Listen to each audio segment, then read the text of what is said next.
বাস্তবতা হলো এই, মুসলমানরা এখন ঈদ উদযাপন করে বিভিন্ন নাটক সিনেমার মাধ্যমে, তাই না? আগে থেকেই তারা ওই যে বেঈমানেরা মুসলমানদেরকে বিপদগামী করার জন্য, জাহান্নামী বানানোর জন্য আগেই থেকে তারা ফাঁদ পেতে রাখছে। ঈদকে কেন্দ্র করে তারা বিভিন্ন নাটক, বিভিন্ন ছবি, আরো বিভিন্ন ধরনের নাচ গানের আয়োজন করে রাখে। এগুলো ফোকাস মুসলমানদের ঘরে ঘরে ঢুকাইছে। মুসলমানরা ঈদকে কেন্দ্র করে এইগুলোর অপেক্ষায় থাকে, কবে ঈদ আসবে, নাটক সিনেমা দেখবে, তাই না? আর এগুলোকে মুসলমান এখন ঈদ উদযাপনে পন্থা মনে করে নিছে, এইভাবেই তারা ঈদ পালন করতেছে। অথচ গান কোরআনের বিকল্প, কোরআন থেকে সরানোর জন্য।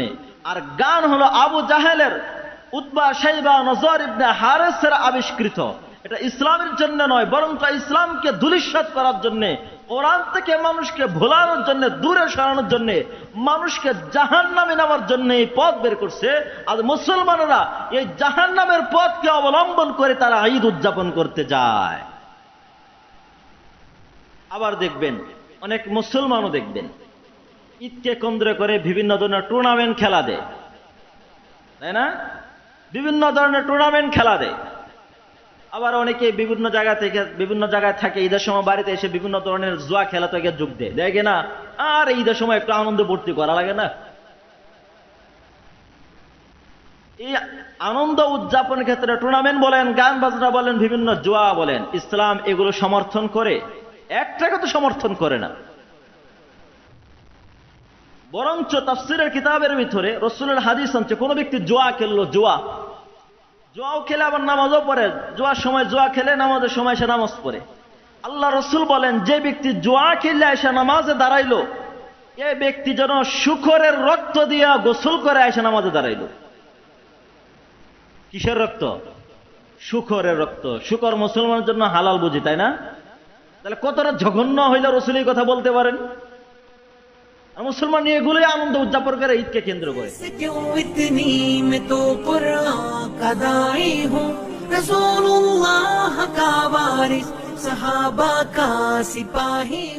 এবার আসুন, লিমাযাল ঈদ, ঈদ কেন দেওয়া হলো? ঈদ কেন দেওয়া হলো?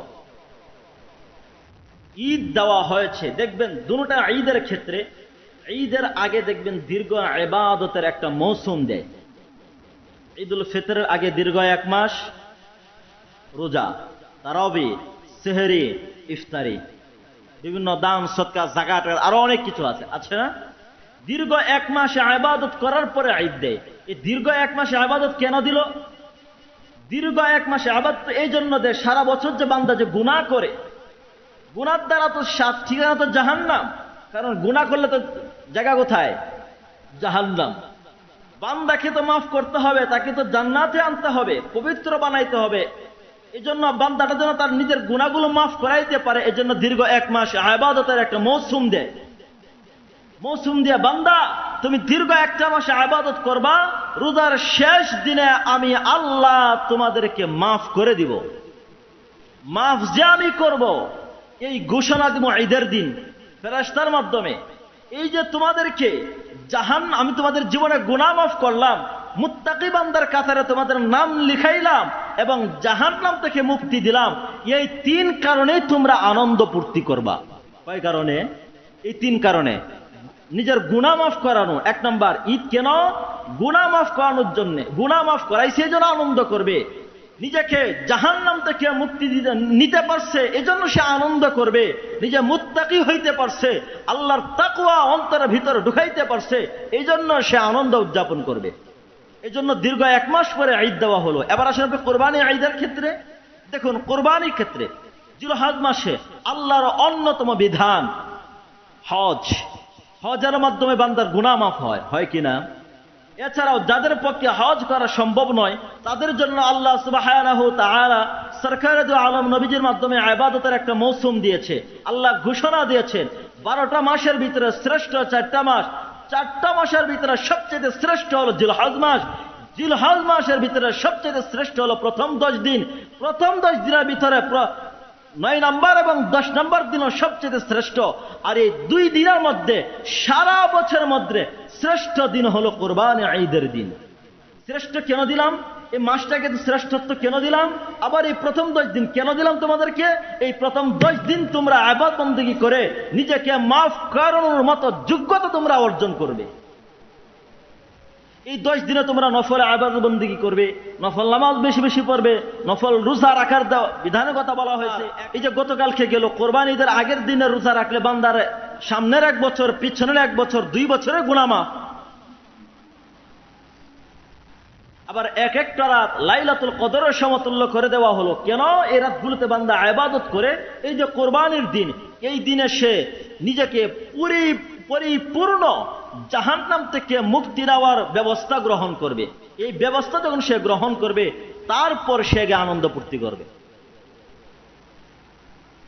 দেখুন আল্লাহ নবী সাল্লাল্লাহু আলাইহি ওয়াসাল্লাম হাদিসের ভিতরে বলেন,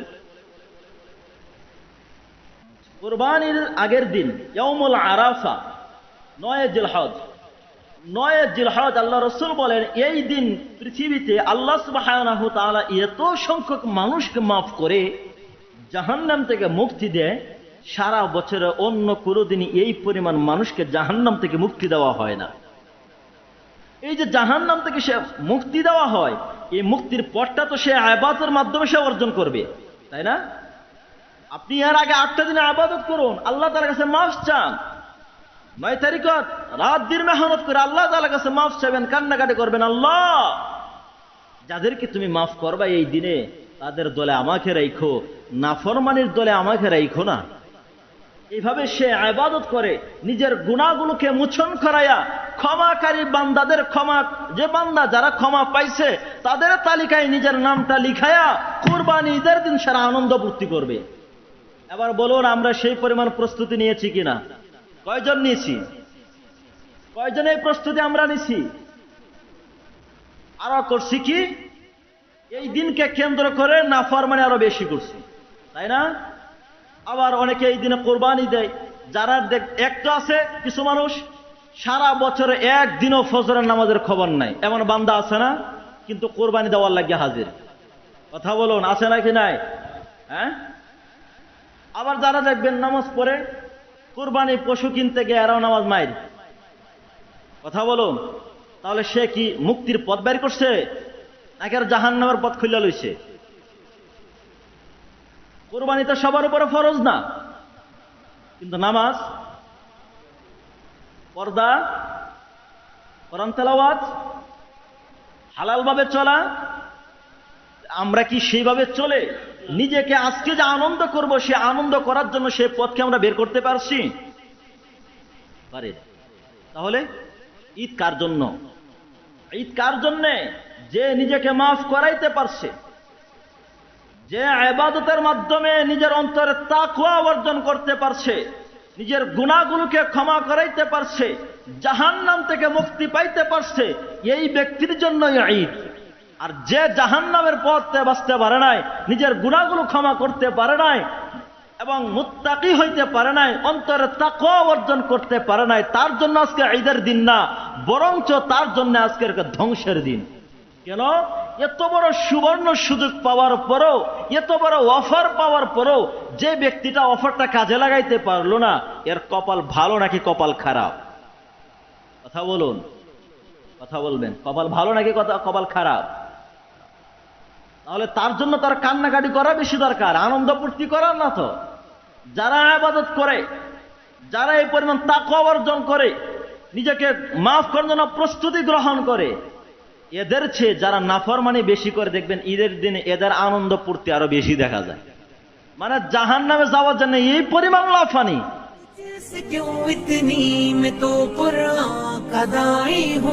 रसूलुल्लाह का वारिस सहाबा का सिपाही हूँ।